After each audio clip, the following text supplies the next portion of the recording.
Actualité roulée du côté de CEPAC Anticosti. Dernièrement, vous en avez entendu parler un peu, il y a eu des changements là-bas. Pour en parler avec moi en studio, Simon de la CEPAC. Comment ça va, Simon? Salut Martin, ça va bien, merci. Ben oui, écoute, CEPAC qui se porte acquéreur je vais dire ça comme ça, d'un territoire si brillamment développé par la famille Dutil, qui va continuer ou qui va être protégé dans le patrimoine québécois, du moins en partie, par une acquisition que la CEPAC vient de porter sur ce territoire-là. On parle de Safari Anticosti. Exact. À travers un investissement du gouvernement du Québec, la CEPAC devient propriétaire de 1500 km² supplémentaires sur l'île d'Anticosti, donc des droits de pourvoirie, donc chasse, pêche, piégeage qui vont se faire là.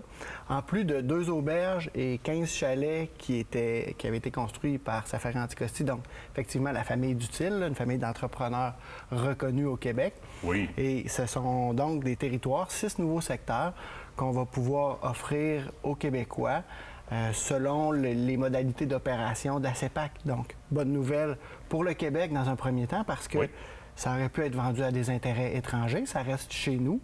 Et on sait que la CEPAC connaît, respecte l'île elle-même, va respecter le caractère de l'île dans ses opérations. Et donc, bonne nouvelle pour tout le monde parce que c'est vrai que c'est un trésor national, cette île-là. Et bonne nouvelle en particulier pour les chasseurs, parce que les chasseurs vont pouvoir davantage venir à l'île d'Anticosti. Ben oui. Puis là, si on se situe là, pour les chasseurs qui sont habitués à CEPAC Anticosti, si vous êtes allé dans le secteur du lac Martin, Martin-la-Mer, tout ce coin-là, le Chicoté, etc. Vous avez vu sur vos cartes, il y a le Parc national de l'Anticosti qui est un petit peu plus à l'est. Bien, tout le secteur qui est à l'est de ça, en s'en allant comme, mettons, vers Cormoran au bout. Là. Entre les deux, là, ça, c'est le secteur de CEPAC, de Safari Anticosti. Et il y a aussi un aéroport. Là. C'est dans ce coin-là qu'on va avoir du nouveau territoire, 1500 km². Et il y a des droits d'utilisation de l'aéroport aussi qui est dans ce secteur-là. Donc, on n'atterrira pas nécessairement à Port-Meunier. Exact. On n'aura pas besoin d'atterrir à Port-Meunier puis de faire 3 heures de route sur la Trans-Anticostienne. On a, à travers une entente avec Safari Anticosti, on aura le pouvoir de faire atterrir non seulement nos employés, mais aussi la clientèle qui vont déjà être sur place. Puis après ça, c'est environ une 40aine de minutes pour se rendre vers les auberges du secteur chaloupe, en tout cas.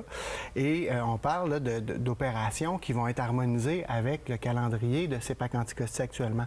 Parce que Safari Anticosti n'opère pas nécessairement au mois d'octobre.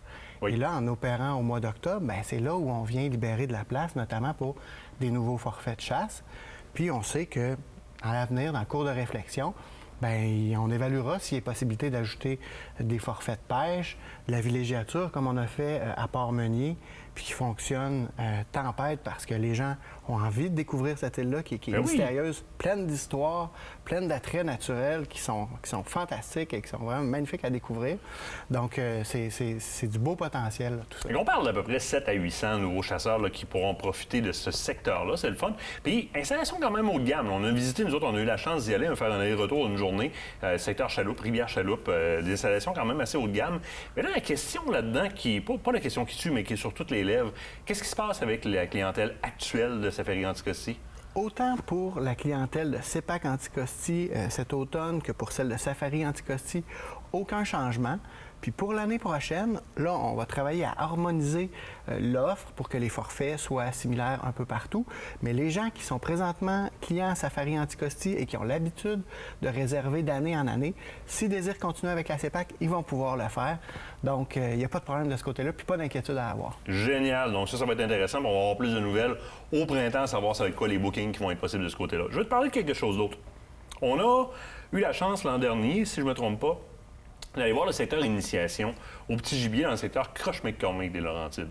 Là, on m'annonce qu'il y a un nouveau secteur d'initiation. Puis attention, là, je vous le dis tout de suite, là, les réservations pour ce secteur-là, ça ne se fait pas sur le site web de la CEPAC. Il faut appeler à la CEPAC. Dans quel secteur qu'il est le nouveau secteur d'initiation? C'est dans le secteur de l'étape. Parce qu'effectivement... Oh mon Dieu, c'est très accessible. C'est très accessible. Puis c'est une des choses que les gens apprécient dans les commentaires qu'on avait sur le secteur d'initiation qui est au Croche-McCormick. C'est justement la facilité d'accès au territoire. Et c'est un secteur qui est à des fins de préparation de la relève. Donc on veut que souvent les gens entrent dans la chasse par le petit gibier, c'est une chasse qui est plus facile, moins de préparation.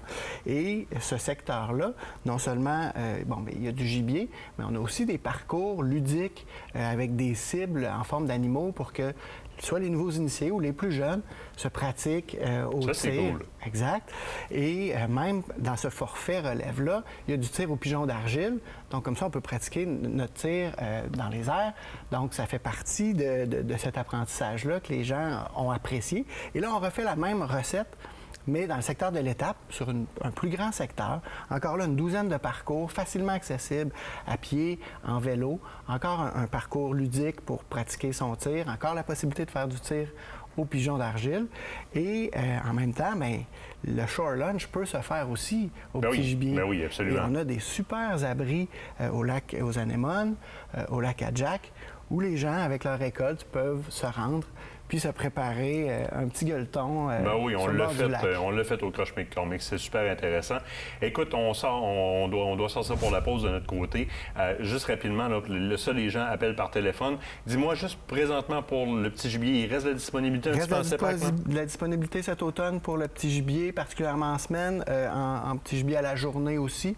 Puis ceux qui n'ont pas encore un séjour de pêche pour l'été prochain, il y a encore des belles dates disponibles qui sont en ligne au www.cpac.com. Un gros merci, Simon. On se quitte le temps d'une pause. Au bord de la pause, on parle de hot pot. Attention, mesdames et messieurs, ça va être chaud. Ces conseils vous ont été présentés par la CEPAC.